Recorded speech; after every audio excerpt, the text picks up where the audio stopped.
Welcome back to our channel, Mrs. Nandu Patel Vlogs. பீர்க்கங்காய் வாங்கினீங்கன்னா எப்போதும் ஒரே மாதிரியே குழம்பு செய்யாமல் இந்த மாதிரி பீர்க்கங்காய் பச்சடி செஞ்சு பாருங்கள். ரொம்ப டேஸ்ட் நல்லாயிருக்கும். இது எப்படி ப்ரிப்பேர் பண்ணுறதுன்னு பார்க்கறதுக்கு முன்னாடி சேனலை மறக்காமல் சப்ஸ்கிரைப் பண்ணிக்கோங்க. இதுக்கு உங்களுக்கு எந்த அளவுக்கு பீர்க்கங்காய் வேணுமோ அதோட தோல் எல்லாத்தையுமே இந்த மாதிரி நல்லா பீல் பண்ணி எடுத்துக்கோங்க.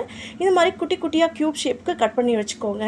இப்போ ஒரு பேனில் எண்ணெய் சேர்த்து கடுகு, உளுந்து, ஒரு கொத்து கருவேப்பிலை, ஒரு 4 வரமிளகாய், ஒரு 5-6 பூண்டு பல்லை நல்லா நச்சுட்டு சேர்த்துக்கோங்க. ஒரு 2-3 வெங்காயம் பொடியாக கட் பண்ணி சேர்த்து அதையும் சேர்த்து நல்லா சாட் பண்ணிக்கோங்க.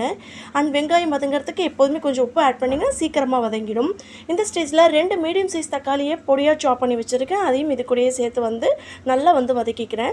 ஸோ இந்த மாதிரி வதங்கினதுக்கப்புறமா வெங்காயம் தக்காளியும் ஓரளவு கிளாஸ் கன்சிஸ்டன்சி வந்துருச்சு. இந்த ஸ்டேஜில் 1/2 ஸ்பூன் மஞ்சள் தூள், 1 ஸ்பூன் அளவுக்கு குழம்பு மிளகாய் தூள் சேர்த்துருக்கேன்.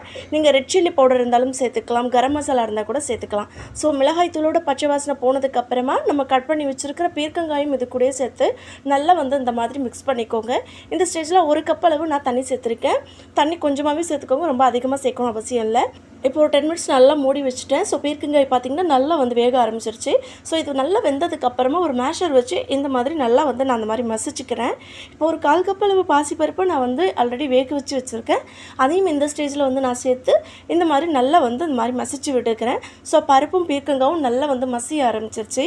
இதை இப்படியே நீங்கள் எடுத்து கொஞ்சம் திக்கானதுக்கப்புறம் சர்வ் பண்ணாலும் பண்ணலாம்.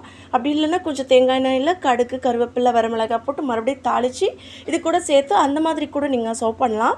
ஸோ ஃபைனலாக இருக்க போகிறதுக்கு முன்னாடி கொஞ்சமாக கொத்தமல்லி தழை தூவி சர்வ் பண்ணிங்கன்னா ரொம்ப டேஸ்டியான பீர்க்கங்காய் பச்சடி தயாராகிடுச்சு. அவ்வளோ டேஸ்ட்டாக இருக்கும். கண்டிப்பாக இந்த ரெசிபியை ட்ரை பண்ணி பாருங்கள். ட்ரை பண்ணி பார்த்துட்டு உங்கள் கமெண்ட்ஸ் என்னென்னு சொல்லுங்கள். மறக்காமல் நம்ம சேனலை சப்ஸ்கிரைப் பண்ணிக்கோங்க. நம்ம பீர்க்கங்காய் வேக வைக்கும்போது ஒரு சின்ன துண்டளவு புளி சேர்த்துட்டு கூட நீங்கள் மசிச்சுக்கலாம். இன்னுமே டேஸ்ட் நல்லாயிருக்கும். ஸோ இதே மாதிரியே இன்ட்ரெஸ்டிங் ரெசிபீஸில் நான் உங்களை மீட் பண்ணுறேன். நெக்ஸ்ட் என்ன ரெசிபீஸ் எக்ஸ்பெக்ட் பண்ணுறீங்கன்னு சொல்லி மறக்காமல் கமெண்ட் செக்ஷனில் சொல்லுங்கள். See you, bye-bye. Take care.